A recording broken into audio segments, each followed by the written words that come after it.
All right, what's up, guys? So we're going to run through the NLPWM V2 menu system, as well as some of the other features. I think some people have trouble going from the old firmware to the new one, and then just because it's different, and then some people are new to it and they have trouble with it. So I just want to record a video just to show you how everything works, because it really is 100 times better than it used to be, and it's a lot faster to change things like the battery chemistry for the low voltage cutoff and all that stuff. So I wanted to start off with what it actually does when it powers up. So when it powers up, it's going to show you the battery chemistry that's selected, as well as how many cells in series. And by default, it's LiPo, and the cell detection is automatic. Right. So of course, you can change the battery chemistry, and it's going to keep that when you unplug the battery and put it back in to charge. And then you can also lock the amount of cells in series. Now the auto detection is really cool, especially when you're switching between packs and stuff. And it can also show you, say if you have a 4S pack that's being detected as 3S, there's something wrong with it or something else going on. So here we go. LiPo 4S, and that's perfect. It's a full size FFM frame with the 4S pack, so we're good to go on that. And if you look on the screen here, this is a menu system guide that Olivier made. And once you understand what's going on, this is comes in really handy. And David Flugel made one as well that I'll show you guys. But we're gonna talk about this one here because it really shows what's going on with the menus and stuff. So you'll notice these little green check marks here, and these are all the default values for everything. See, so for example, when you're changing the output from variable wattage to variable voltage, right? So you know that you need to scroll up, right? You need to scroll up and then click. So same thing with stealth. For brightness, you want to scroll down to turn it down. It's already up as high as it goes. Things like that. So everything is kind of in order. Makes it really easy to get going. So we're going to start on the UI side, and keep in mind that to access everything, the board always needs to be unlocked.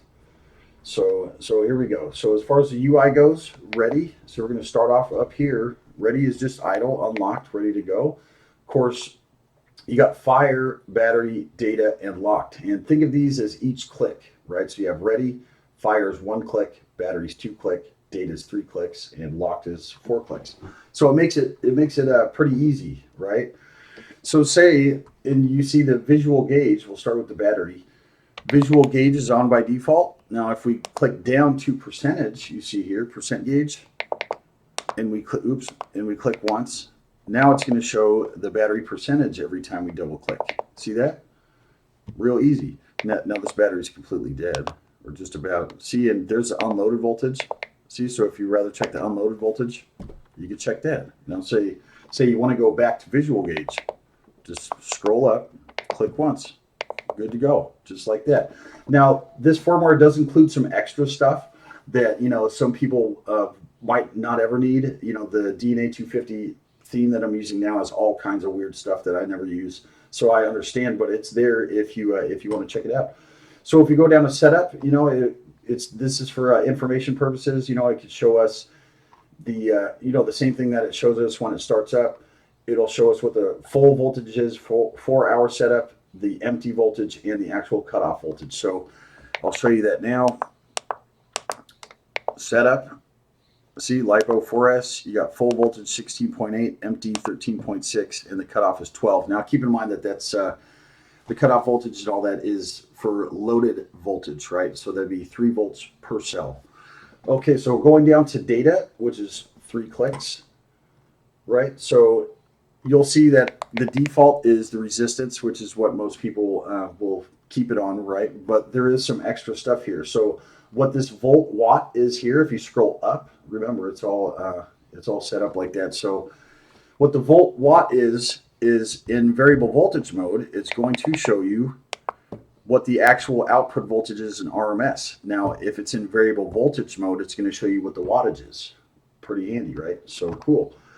So now if we scroll down, see we're going to scroll down past resistance. We're going to go to amp, which is the RMS current. Right, so there's amp 23.9, and we'll keep going. Duty cycle, see again, maybe something not everybody's going to use, but it's there, so it's pretty cool. Now, if you scroll down again, we have these peak values. And what you have here is it'll show the loaded voltage, peak current, as well as the max wattage that you can achieve with the current, with the current battery charge, atomizer, all that stuff. So I'll show you what that looks like here. We'll go down to peak, click it. There's a loaded volt. You see that it's dying here. Peak current's 35.7. You got max wattage at 515. So pretty basic. And then of course 4 clicks is going to be going to lock it, right? So you have 1, 2, 3, 4 clicks. So hopefully that makes sense. Now the settings menu is also really cool, and always keep in mind to select something or go into a sub menu, it's 1 click. To go back 1 step is 2 clicks, and to completely exit out is 3 clicks from anywhere, and it'll go right back to here, right? So to access the settings menu, you want to hold up and down and then hold fire for 0.5 seconds. And you can see it starts off up here at output. And then if you want to enter the submenu, we click it once.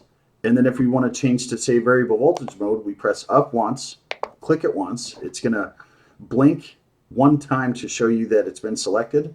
And then you could exit out, and there's variable voltage mode. Basic, right? So we'll do that a couple more times because this is the most common question that I get. So we're at output, click once. We're going to scroll down to wattage, variable wattage, and then click once, 1, 2, 3. That's it. We'll do it again. Hold it to access the menu, click once, scroll down to voltage, click once, 1, 2, 3 to exit, and that's it. Now I rock variable wattage mode, so we're going to change this back here. Click once. Now, you'll notice it goes back 1 step, and then from here we can scroll down, right? So we know the next step down is going to be stealth, right? So we'll hold up, down, and fire, right? So here's stealth. Same thing. Click it once. You can see it's off. Want to turn it on? We press up. See there, up. Click it once. 1, 2, 3 to exit. Boom, stealth mode.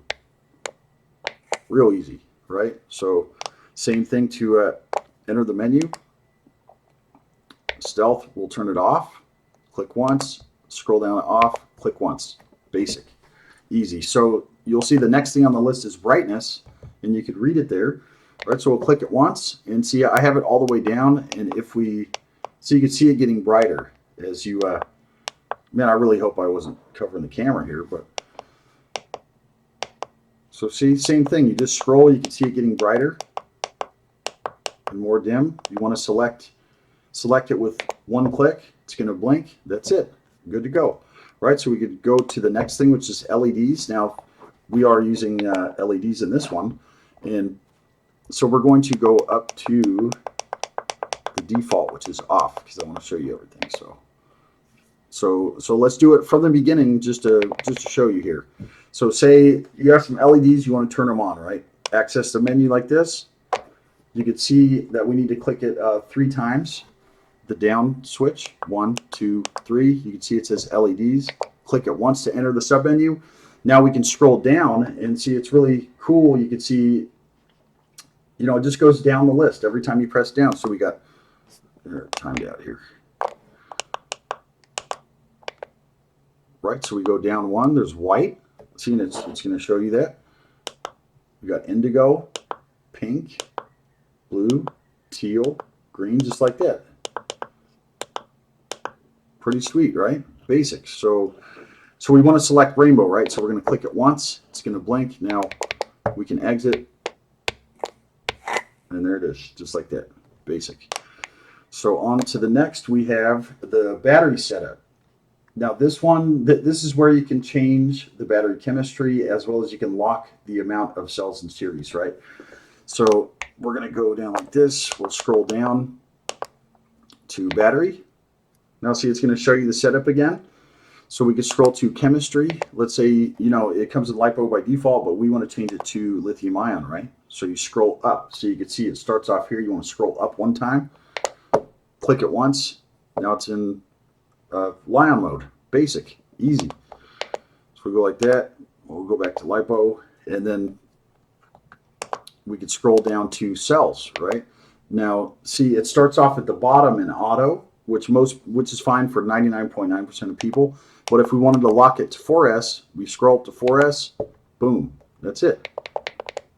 No, whoopsie, I clicked it 4 times. Click it 3 times to exit, and that's it. I mean, that's pretty much it. Just always remember 1 click to enter submenus, 2 clicks to go back 1 step, 3 clicks to completely exit, and that's it. I really hope this helped. If you have any questions, let me know, and let me know what you think. You know, I'm really impressed with how it works and stuff. Right? All right, thanks, guys.